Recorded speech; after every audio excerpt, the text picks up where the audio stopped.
মাত্র ২১ সপ্তাহ অর্থাৎ প্রায় ৫ মাস গর্ভে থাকার পর জন্ম নেয় এক শিশু। জন্মের সময় তার ওজন ছিল মাত্র ১০ আউন্স বা ২৮৩ গ্রাম, যা একটি আপেলের ওজনের সমান।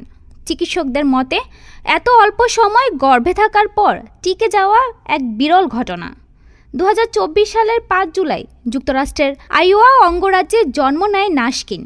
নির্ধারিত সময়ের চেয়ে প্রায় ১৯ সপ্তাহ বা ১৩৩ দিন আগেই পৃথিবীতে আসে সে। জন্মের পরপরই তাকে নেওয়া হয় আইওয়া বিশ্ববিদ্যালয়ের স্টেট ফ্যামিলি চিলড্রেন্স হাসপাতালের নবজাতক পরিচর্যা কেন্দ্রে। সেখানে টানা ৬ মাস চিকিৎসার পর ২০২৫ সালের জানুয়ারিতে বাবা মার সঙ্গে বাড়ি ফেরে সে। চলতি জুলাই মাসে কিন তার প্রথম জন্মবার্ষিকী পালন করেছে, আর সেই বিশেষ দিনেই গ্রিনিস ওয়ার্ল্ড রেকর্ডসে জায়গা করে নিয়েছে।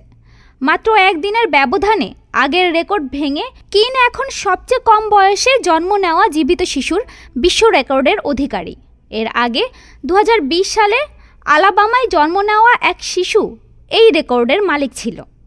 চিকিৎসকদের মতে সাধারণত ২২ সপ্তাহের আগে জন্ম নেওয়া শিশুদের টিকে থাকার সম্ভাবনা খুবই কম, তাই এত আগেই জন্ম নেওয়া কিনের বেঁচে যাওয়া অভাবনীয়।